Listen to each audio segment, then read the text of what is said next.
Assalamualaikum warahmatullahi wabarakatuh. Yang ingin saya tanyakan Ustadz, bagaimana hukumnya main Bitcoin atau main trading? Oke. Alhamdulillah, Bitcoin, trading, saham ini adalah perbuatan atau perniagaan yang tentunya ketika kita meninjau secara syar'i, kita harus kembali kepada kaidah syarak, bahwa asal segala sesuatu itu hukumnya mubah, boleh-boleh saja, kecuali ada hal-hal yang menyebabkan ia haram secara syar'i, ada dalil-dalil yang mengharamkannya. Nah, kita kembali kepada forex, Bitcoin ya.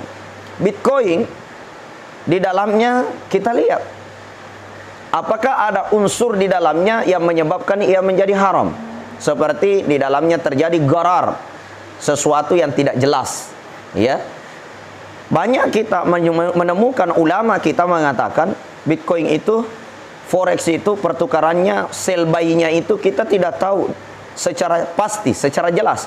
Menurut saya justru trading forex atau Bitcoin ini sangat jelas, karena Bitcoin itu sudah terdesentralisasi oleh suatu platform yang disebut dengan blockchain ya. Blockchain ini membaca semua kegiatan pertukaran dari semua cryptocurrency, semua jenis mata uang digital di dalamnya, yang menurut saya justru lebih jelas daripada mata uang suatu negara. Seperti umpamanya ada suatu negara ya, kemudian mata uangnya itu hanya tersentralisasi kepada satu induk bank ya. Akan tetapi dengan cryptocurrency ini memiliki satu buku besar yang disebut dengan blockchain ya. Itu semua keluar masuknya cryptocurrency seperti Bitcoin, Doge, Ethereum, USDT, semua itu terbaca Pak, sekecil apapun di seluruh dunia. Makanya bagi saya dia terdesentralisasi dan tidak bisa dihacker ya. Jadi Bitcoin itu digunakan untuk yang baik atau digunakan untuk yang tidak baik, di situ halal dan haramnya. Nah, tapi pada hakikatnya Bitcoin itu adalah bentuk kupon digital, atau bisa disamakan dengan suatu voucher ya, voucher digital. Nah, dan biasanya ada juga yang mengatakan dia haram karena kita jual beli apa di dalamnya ya, kita hanya jual beli angka-angka saja, tidak ada barang katanya. Nah, jadi karena tidak adanya barang sehingga dinyatakan haram. Nah, kalau kita mau mengatakan tidak ada barang, ini juga sangat keliru, karena cryptocurrency itu sendiri adalah barangnya bentuk digital ya. Bisa diartikan sebuah kupon yang memiliki harga yang sangat fluktuatif dan juga harganya sangat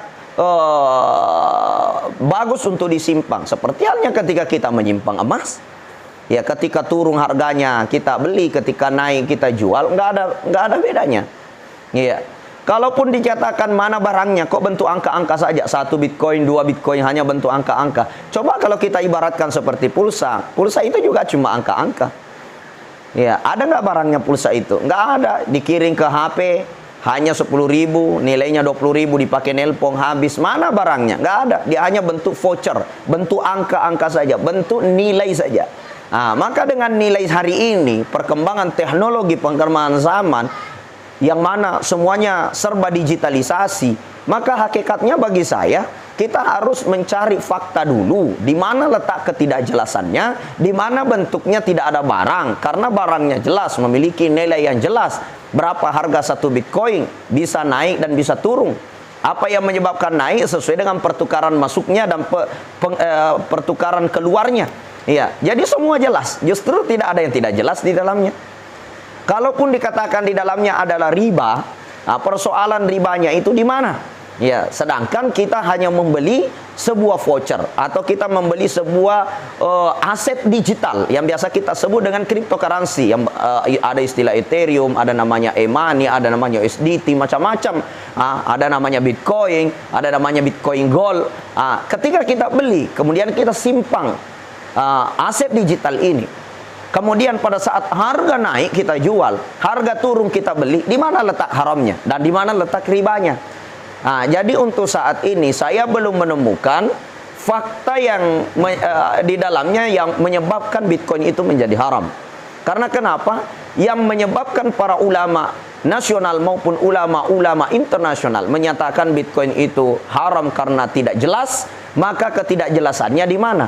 Kemudian yang kedua, yang menyatakan dia tidak ada barang, hanya bentuk angka-angka saja. Lalu bagaimana orang jual voucher listrik? Bagaimana orang yang jual voucher HP? Bagaimana dengan orang yang menjual kupon yang memiliki nilai dan harga? Seperti bank menjual sebuah kupon, kemudian dihadiahkan mobil ketika kuponnya terkumpul banyak. Padahal kupon itu bukan sebuah barang, hanya mungkin dikeringkan saja nilai-nilai kupon berbentuk angka-angka saja. Lalu begitu juga dengan aset digital ini. Itu barangnya adalah bentuk digital. Tidak ada masalah selama tidak ada pelanggar syarak di dalamnya. Kemudian bicara forex, saya melihat semua bank itu terintegritas dengan sistem saham dan forex.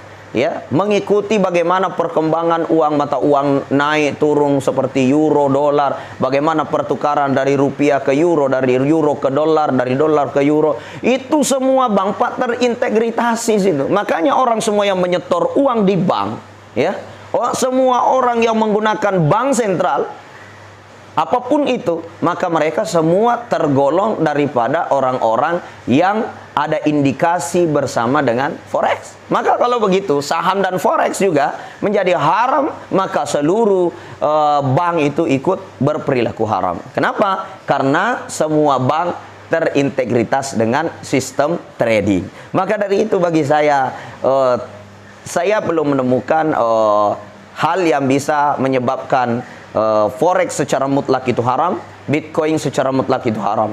Akan tetapi siapa yang menggunakan forex, siapa yang menggunakan Bitcoin, siapa yang menggunakan trading itu, entah trading itu digunakan dengan trading cara syar'i, ya, dengan sistem bagi hasil mudharabah yang syar'i, atau dengan cara ribawi.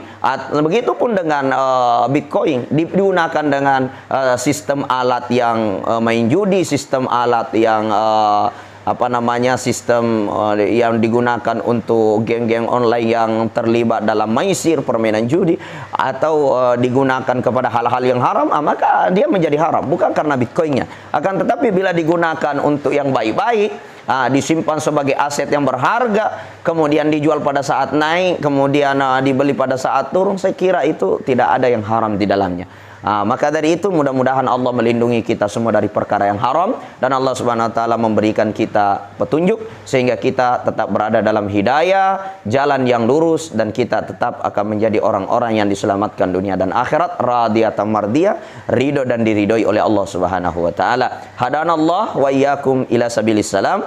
Wabillahi taufiq was sa'adah. Assalamualaikum warahmatullahi wabarakatuh.